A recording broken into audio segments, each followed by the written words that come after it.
Welcome everybody, my name is Marcus Stone, and in this video I will show you how you can simply disable directory browsing in WordPress. So let's start. So right now you got WordPress, and what you want to do, you want to go to FileZilla or whatever hosting you got and just find File Manager. So I have it here, Site, File Manager. When you're right here,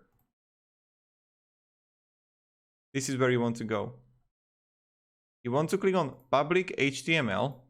And right here you see .hta access, right? Click on it and edit it. Right when you got it, you just want to click here and write options, indexes, and then just click save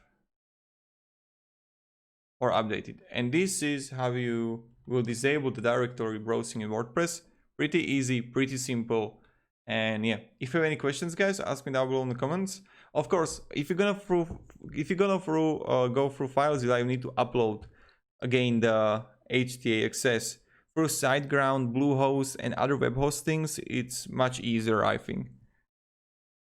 So that's it. Thank you, everybody. I hope you're going to have a great day, and see ya. Goodbye.